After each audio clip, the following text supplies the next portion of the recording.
Nag-uunahan na ngayon ang mga bigating mga Japanese promoters para kunin ang undefeated Pinoy prospect sa bantamweight division na si Kenneth Liuber.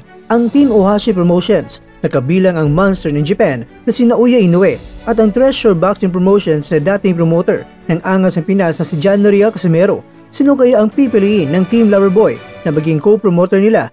Ang Team Inoue ba o di kaya ang Team Masayuki Ito? Dito po galing mga kwento ang balitang ibabagi ko sa inyo. Kaya tara, kwentuhan na!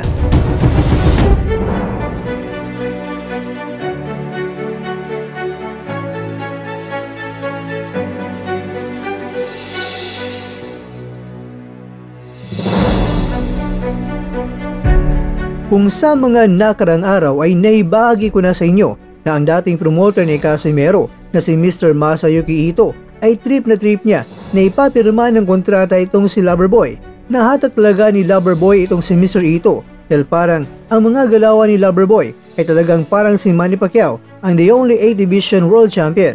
Pero ayon sa handler ni Loverboy na si Jerry Peñalosa ay welcome na welcome siyang makipag-usap kay Mr. Ito at titingnan niya kung ano ang ma-offer nila kay Liuber. At ang gusto lang ni Peñalosa ay malaman kung ano nga ba ang ilalatag na plano para kay Liuber na syempre hindi lugi sa kababayan dito. Dahil sa pagkakataong ito mga kwento, isang promoter pala ang gustong kunin si Liuber. Maaring ang Treasure Boxing Promotions ay babaratin itong si Liuber o sasabihin na lang natin, hindi babaratin pero siguro bibigyan ng katamtaman lang na offer dahil syempre walang kakompetensya si Mr. Ito kay Liuber. Pero sa ngayon mga kwento ay alam nyo ba na mas lalo pang naging exciting ang karera ni Liuber na sumali na rin itong si Mr. Hideyuki Iwashi na kung saan gusto rin niya na kunin itong si Casimero. Hindi, biro lang ang kwento. Kunin niya itong si Liuber. Ibig sabihin ay talagang pagandahan sila ng offer nito para kay Liuber.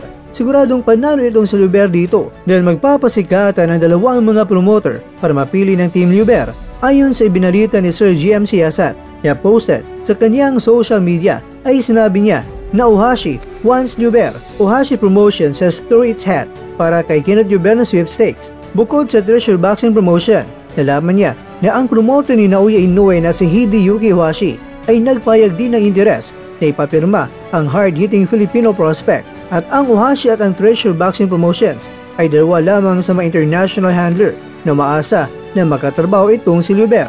Ayon sa handler ni Liuber na si Jerry Peñalosa, bukas siya sa pakipagtulungan sa kahit sino basta ang potensyal na partner ay makapagbigay ng malinaw na landas para sa pangarap ni Liuber sa World Championship.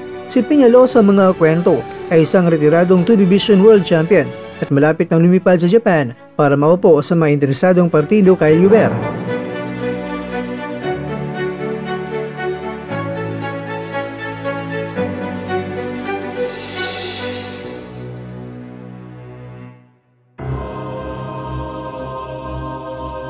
Mga kakwento, kung kayo ang papipiliin, sino ang dapat na pipiliin ng Team Liuber? Itong si Mr. Ito ba? O itong si Hideyuki Ohashi ang kukunin nito? Mas maganda marinig rin namin ang opinion mo. Kaya kakwento, comment mo na sa baba ang opinion mo.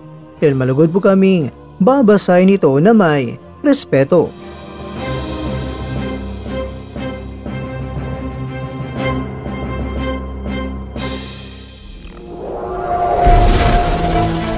At dyan, nagtatapos ang ating kwento.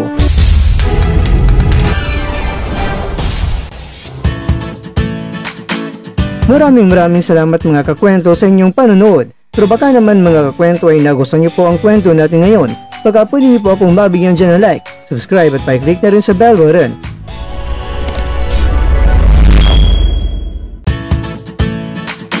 Pero bago tayo tatapos mga kwento, syempre, shoutout po muna tayo dyan sa ating mga kakwento. Kay kakwentong Franny Evangelista, kay kakwentong Adonis Yap, kay kakwentong Wild, at kakwentong nanonood ngayon, shoutout sa iyo dyan. Bueno, ganito na po muna ang ating kwentuhan at abangan na po ating susunod na video. At dito lang po yan sa isang channel na kung saan maaring ito'y mga kwentong di pa na kwento sa inyo.